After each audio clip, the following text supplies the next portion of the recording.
Hey, what's up? I'm KBHD here, and it is that time of year where we've got a new version of Android and all the fun stuff that comes with it. Now, we usually have a name for the version as well. It's usually named after a sweet like Marshmallow or Kit Kat or Oreo, Jelly Bean, something like that. I guess that got a little too crazy because now we're just on straight numbers. So Android 12. But this feels like easily the biggest Android redesign to happen since maybe the beginning. Like, I feel like I've seen a lot of visual changes to Android over the years, but this is truly the biggest one because visually everything is different. Literally everything. I feel like I was actually kind of surprised when I saw all these big changes because Android's been, maturing and, doing little refinements and subtle tweaks over the years. But I'm on beta 2 of Android 12 here on this Pixel 5, and both under the hood and on the surface, there's a lot to take in. So I'm gonna go through my top 5 biggest changes / biggest new features in order of importance. So of course the timeline for when you get this update is gonna depend on what phone you have. Some of you with Pixels will get this update earlier than others. But when you do finally get Android 12, you should be prepared. You should know what to expect. So this video is for you.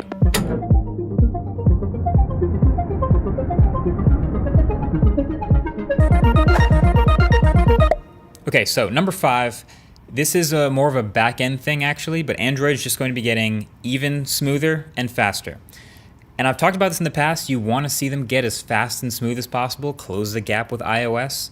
And so I always welcome this stuff. So in Android 12, Google streamlined the CPU time for core system services by 22%. That's a pretty big jump.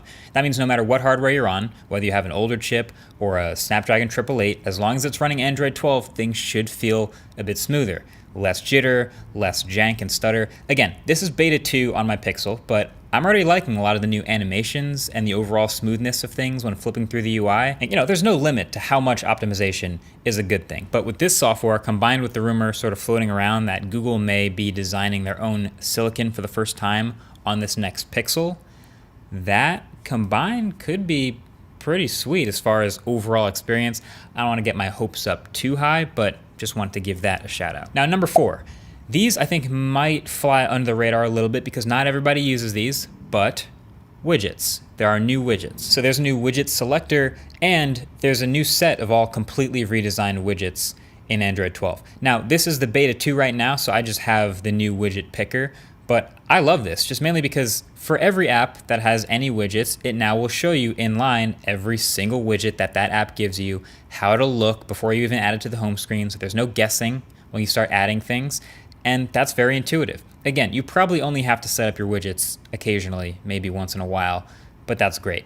Now, the newly redesigned widgets themselves aren't in this software yet, but I have some screen recordings straight from Google themselves that really show what some of these new widgets are about. And they are really, really different. They're really different. This new clock is a very different look. Like, it's a little more abstract with the date rotating around instead of a second hand. It's a lot. It's definitely a lot. And so theoretically, Google is going to finish updating all of their stock app widgets so that developers can see what they can do with this new functionality and to just get the whole look together. So far, I'm excited just to see what it looks like when it all comes together. So then number 3, privacy. Now, you might not think of Google and privacy in the same sentence very often, but seriously, there is a commendable amount of privacy controls here. You have a lot more control in your hands, and I think that's going to be the key word.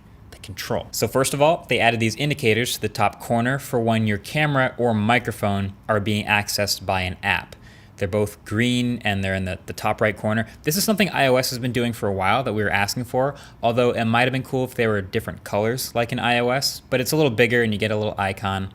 The point is now you immediately know if an app is using your camera or mic, and if you want to change that access, it's easy. You swipe down from the top and tap that indicator to go straight into the permissions of whatever app just triggered it. Then you can take away that access. Then you also have a couple optional quick setting buttons you can add. They're not there by default, but if you want to add them, you can have a quick setting toggle to immediately turn off camera access or microphone access to everything. So if you're about to do something or say something, for some reason you don't want any apps on your phone to have that access to the camera or mic, you just flip the switch and it turns it off. And so no app will get access until you enable that again. So all that's nice for peace of mind. That's another level above and beyond what we see on the iPhone, so that's cool. Then, if all of that wasn't enough, there's also now a privacy dashboard inside the settings. And that privacy dashboard will literally show you for your location or camera or microphone or anything else, an actual timeline laid out of every single app that has accessed that sensor or that information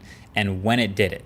So that'll make it much easier to see exactly what's going on. If there's any rogue apps doing crazy things in the background, killing your battery, pinging your location all the time, you better believe it'll show up here and you can just get rid of it straight away. And then lastly, when apps ask for your location for the first time, there's a new toggle that will let you select giving them your precise location or just giving them your approximate location, just the neighborhood you're in. And that's pretty useful. So for maps, for example, I'm of course going to give it my precise location because I want to use it for navigation and it just needs to know where I am. But hey, for any other apps that don't need to know all that, maybe my weather app or a news app, I still want local news and local weather, but I can choose approximate location so they can't do any weird ad tracking with my exact latitude and longitude.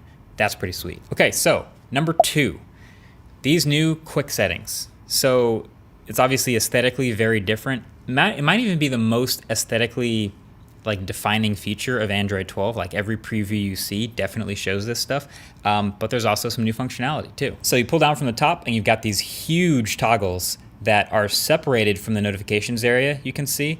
This to me is interesting because I remember so much previous Google talk about getting rid of wasted space and minimizing the blank empty space, but now there's this big clear separation here and I actually think it's nice. Then when you pull down again, you get this huge brightness slider at the very top and these gigantic tiles for whenever you want a quick setting. It's of course still customizable like I showed, so you can add or remove toggles, but there's also a settings shortcut and a power menu shortcut underneath it all. The Internet Selector UI is a little bit different too, so when you have a SIM card in your phone, it's going to show you both Wi-Fi networks and your cell connection in one place, which is nice, I think. It consolidates 2 buttons into one. And of course, you'll also still have ongoing notifications that show up at the top too, like if you're playing music or something, that's unchanged, but it's going to be at the top with the quick settings instead of mixed in with the rest of the notifications. Generally though, I think I like this new look. It's definitely, it's very different and it takes some getting used to, but the toggles being way bigger obviously take up more space, but also they're huge touch targets now. They're hard to miss. You get the mic access and the camera access tiles and the screen recording tile. It's great. And so that brings us to number 1, which is just got to be the whole new look, the new aesthetic, Material U, just a whole new design here. So if you don't remember, Material Design is a sort of guideline that Google's been using since 2014 to help developers make their apps look like they were made for Android so that they fit into the look. Material U, with this new aesthetic, is a sort of an evolution of that that's a bit more personal, as you can tell by the name. So obviously things look very different. There's the big buttons we talked about, the big volume control slider, big brightness slider at the top, huge quick settings toggles, and even all the text through all the menus and settings is also now larger. There's a new power button menu, which puts these 3 huge buttons in a triangle for some reason. And there's also a new charging animation. When you plug in, your phone sort of sweeps up from the bottom from the charge port. And there's even more bouncy and friendly looking animations around all this bigger text. And this is still in an early beta, like I said, so I'm sure stuff will keep getting added over time, like the screen on and off animation that they showed on stage at I/O, where it would emanate out of the power button. But probably the most noteworthy thing here for Material U is the color and style selections that you can make to match it to basically a theme that you make for your device. So it's not exactly a whole theme engine, but now in settings, there's a wallpaper and style section where you can change your wallpaper, you can change the grid size, you can change the style and accent colors of your buttons and your icon shapes and all of that. And then Material U will take the color of your wallpaper and choose a lock screen clock and quick settings accent colors to match what it thinks will look good with that wallpaper. So with this yellow wallpaper, for example, as soon as you set it, it gave me this dark yellow clock for contrast. And it seems like it typically sticks with lighter, kind of pastel-y versions of the primary color or complementary color of the wallpaper. So since it's a totally yellow wallpaper, I got yellow quick settings. But when I switch to this mostly blue wallpaper, you can see everything adjust here. And it's been pretty smart about contrast and everything so far to keep things readable. But yeah, this is another feature that's going to continue to evolve into the final version of Android 12 when it comes out later this year. But it's already a pretty cool touch, just making the whole device feel like one cohesive experience. Change your wallpaper, change your life. That's what I always say. Now this Material U stuff is just on Pixel for now, something to keep in mind. And this whole Android 12 experience, it's just the way Google is making it on their phone, which is the Pixel. So when you get it on your phone, if it's a OnePlus, if it's a different Samsung look, it might have a different aesthetic to it, but you'll see a lot of the same features and general themes. But yeah, let me know what you think. Are you a fan of this new change? It's a pretty big one. I feel like it takes some getting used to. Like when I saw it on video, I wasn't as convinced I would like it, but after using, I've gotten used to it now with a day of the beta, and I feel like I'll continue to like it more and more as I use it.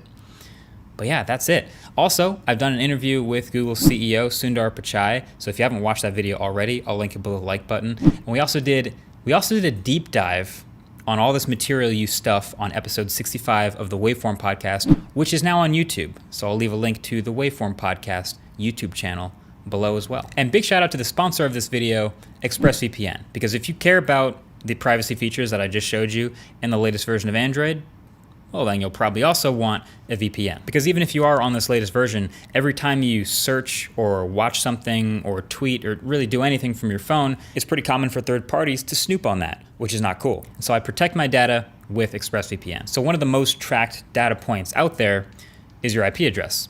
And so that can be used to identify you and your location. But with ExpressVPN, my connection is rerouted through an encrypted server, making my IP address much more difficult for third parties to track on any of my devices. But then on top of that, because the server can be somewhere else, you can unlock thousands of new shows that are not available in your region, because you can convince whoever's service you're using that you're in a different region based on where the server is. So I've been watching plenty of Top Gear. It's not available on the US Netflix, but it's only available on Netflix UK. So with ExpressVPN, it's easy. I literally just switch my location to the UK and I can watch it. So protect your data and get more content with ExpressVPN. It's that simple. You can visit the link below. You can go to expressvpn.com/mkbhd to get 3 months for free. Either way, that's been it. Thanks for watching. Catch you guys in the next one. Peace.